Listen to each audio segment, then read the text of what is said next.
How's it going, Ignite cohort? I was assigned the Teach Well portion of curriculum, and so I am going to be presenting to you today some of the learning goals and objectives from the curriculum that I have written, as well as some of what can be expected as a result of going through the curriculum. So from the top, there are 6 main learning goals and objectives through this 6-week curriculum around learning and teaching well. The idea is that this is a teaching cohort in 6 sessions designed for the new youth leader. So someone who doesn't have a lot of experience in youth ministry specifically. How do you get started with teaching and education in the youth ministry world specifically? So it's very narrow and specific in focus intentionally.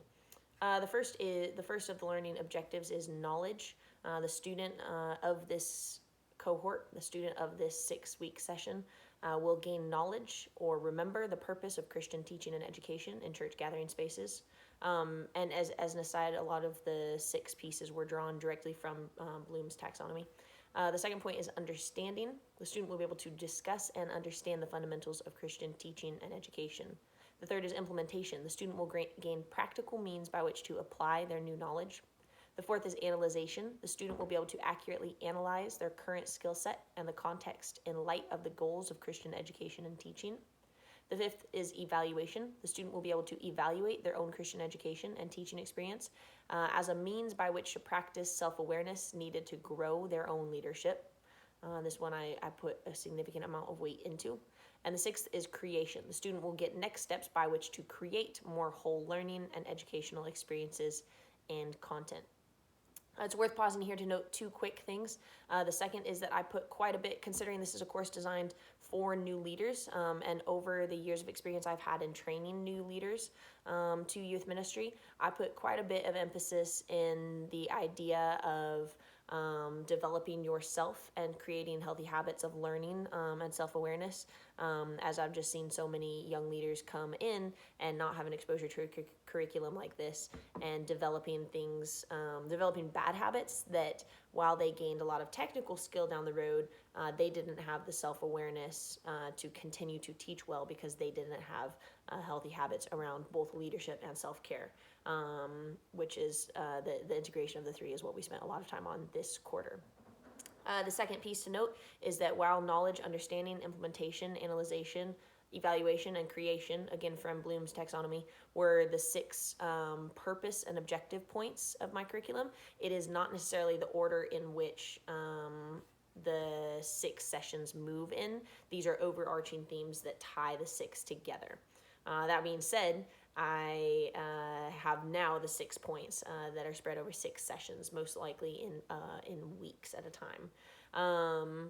The name of the curriculum that I've developed is So What, which is a common response if you've ever taught teenagers anything in regards to Christian ethic or foundations. So What is a very common response that you'll get from them. And so I took that and made that the 6 weeks of session here. So What is 6 sessions. The first being Start Strong, the second being Over My Head, the third being Where Will This Take Me, the fourth being How Can I Communicate, the fifth being All in the Family, and the sixth being Take It to the Streets. Start Strong is an idea that with a scriptural foundation, that's really the basis we need to build upon, and also the idea that we're teaching teenagers, so we actually have a chance to teach them properly the first time around before they have to unlearn to relearn. The second, Over My Head, the O in So What, why learning styles matter, considers history, culture, economics, and myself, and our tendency to teach ourselves, in that we can tend to teach people who are just like us. The W, Where Will This Take Me, is the idea of curriculum development for the long game. Building goals in Christian education keeps us from years of circling in the wilderness, so to speak. So how do we consider the scope and sequence that we're teaching our teenagers in the brief time that we have them, acknowledging there's no way to cover everything, so we must be incredibly intentional on what we do select. The H is How Can I Communicate? Teaching methods for the faint of heart, and the idea being kind of throw away the podium. Keep the podium in that it's still important, but it's not the only way in which we can teach and communicate. And we look a little bit at a little later on at Jesus's teaching methods in that. The fifth, the A, being All in the Family, self-care and self-leading, as I already alluded to earlier. And the sixth being the T, take it to the streets, why Christian education and learning matters. The idea being that we start in learning settings, things start in learning settings, they don't end there. So how can we continue to carry that forward, not only in the completion of this 6-week course, but also when it comes to students moving forward in life past just 17 and 18 years old. So in the first week, I'm going to give you a brief overview of each week here. The first week, start strong, learning before the unlearning.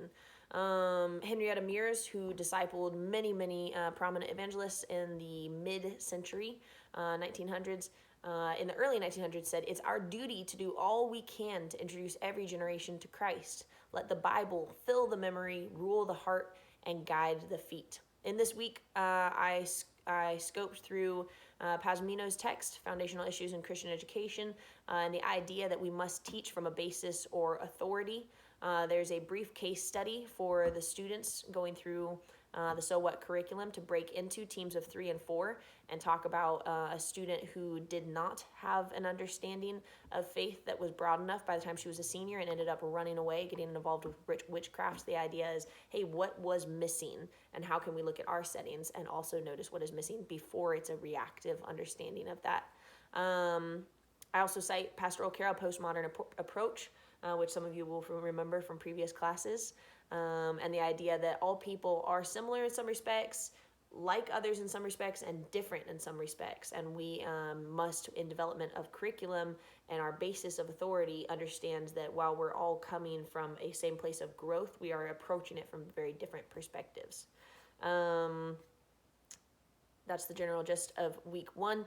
I also referenced the leadership challenge in that, and the idea of consistently learning our settings as a way to learn how to develop a curriculum and a basis of authority that's actually going to resonate with that. The work of translation being an ongoing one. Week 2 is Over My Head, Why Learning Styles Matter. Sojourner Truth has this incredible line where she says, "I tell you, I can't read a book, but I can read the people." And the idea that literacy is not a prerequisite for learning, but it is a way in which we can learn. So what are other styles in which we can learn? There's another case study for teams of 3 and 4 to discuss how a student learned sexual ethic from a leader without the leader ever saying anything. Kind of an interesting story.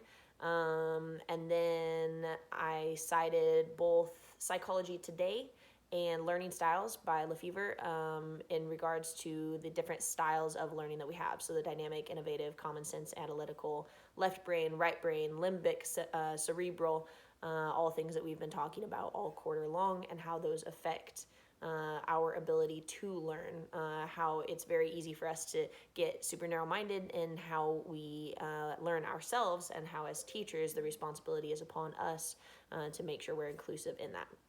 Week 3, Where Will This Take Me? Curriculum for the Long Game.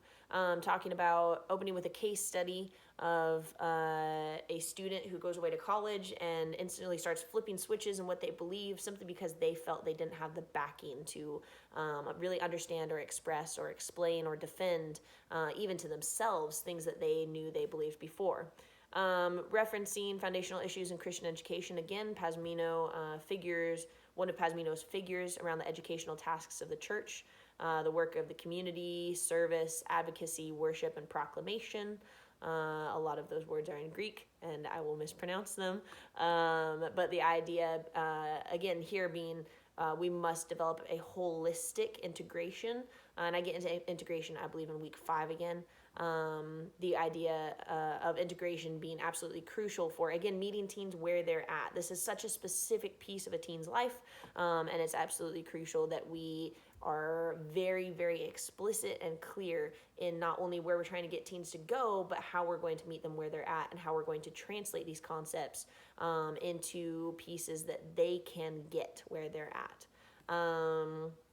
There is a learning activity in here around how an analytical learner and a dynamic learner, we start to overlap some of these concepts. So how could a dynamic learner engage with the work of proclamation in the church? How could a common sense learner engage with advocacy to get students of this cohort, of the So What cohort, to begin to think a little more broadly and to stack some of these concepts on one another?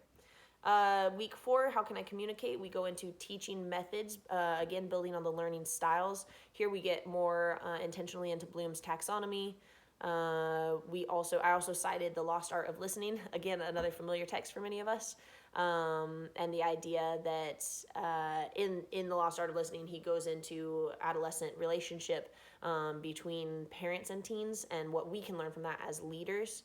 The quote here that really drives a lot of this concept is that relationships change as a result of give and take. So where do we find a space for conversation with teenagers? And again, not just that podium that we're working with.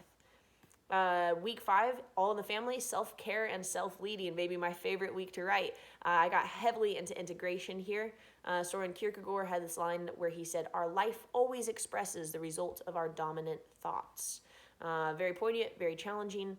I got more intentionally into the leadership challenge here, into that book. So the idea of modeling the way, inspiring a shared vision, challenging the process, enabling others to act, and encouraging the heart.